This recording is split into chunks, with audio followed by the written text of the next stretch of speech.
Hello，大家好啊！因為疫情嘅關係啦，咁土耳其舊年12月咧又開始實施呢個 lockdown 喎。咁之前咧仲要連埋呢個除夕新年假咧，就連續 lockdown 3日。咁當時咧我又唔想困住咗喺屋企幾日嘅時間啦，於是為咗避開呢個 lockdown 咧，我就計劃咗去其他地方旅行啦。咁我考慮過唔同國家咧，最後就揀咗黎巴嫩呢個地方。揀黎巴嫩呢個國家呢，就有幾個原因嘅。咁其實好耐之前呢，就已經聽人哋講呢，黎巴嫩係好值得去嘅。雖然好似有啲冷門啦，咁但係呢個國家呢，其實喺中東地區呢，相對係比較文明同埋發達。咁而且人都好 nice，咁所以一直呢，就都諗住想去嘅。但係因為香港去黎巴嫩嘅機票呢，就比較貴，咁所以就一直拖住咗。咁而我發現呢，其實土耳其去黎巴嫩呢就好近嘅，咁只係個半鐘頭機啫。咁機票咧仲只係1500蚊左右，咁所以咧今次想去旅行嘅時候咧，我就揀咗呢個地方啦。咁而且黎巴嫩舊年咧就貨幣貶值咗好多啦，咁所以如果帶美金或者歐羅去玩咧，咁亦都會抵好多。咁最重要咧就係佢唔使點樣隔離嘅，因為而家好多國家咧一係就唔開放，一係咧就好似香港咁就可能要2、3個禮拜嘅隔離時間，咁就去嚟玩都冇意思啦。咁就係咁啦，我好臨時就計劃咗呢一次去黎巴嫩嘅一個旅行啦。我去黎巴嫩嗰陣呢嘅入境措施呢，相對都係比較簡單嘅，咁只需要喺出發之前嘅72個小時裏邊提供到呢個 negative 嘅 PCR test result 啦。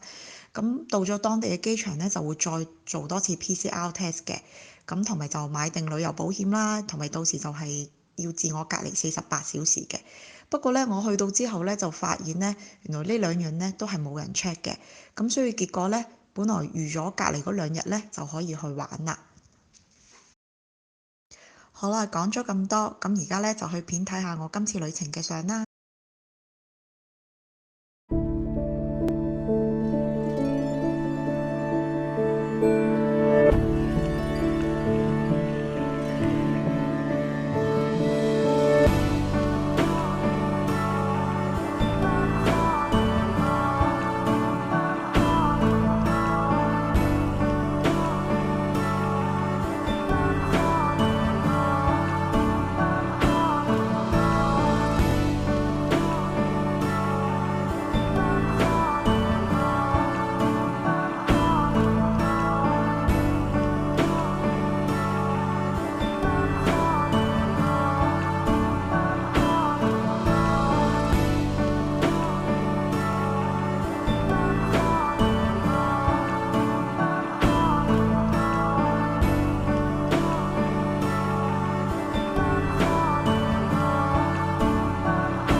睇完相就同大家分享一下旅遊資訊啦。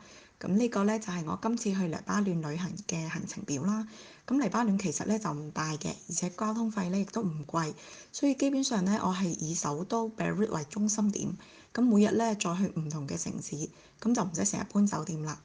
第二呢，就係關於換錢啦。咁之前都提過啦，黎巴嫩嘅貨幣咧就貶值咗好多，咁但係官方咧仍然係用緊1美金兌15黎巴嫩幣嘅，咁所以咧就千祈唔好喺機場或者銀行去做兌換啦，亦都盡量去避免碌卡，因為咧市內邊嘅 black market rate 咧係高好多㗎。今次就講住咁多啦，咁大家記得 like 啦、subscribe 啦，同埋 share 俾你哋嘅朋友，咁你哋亦都可以隨時留言或者 email 俾我。下集見啦，拜拜。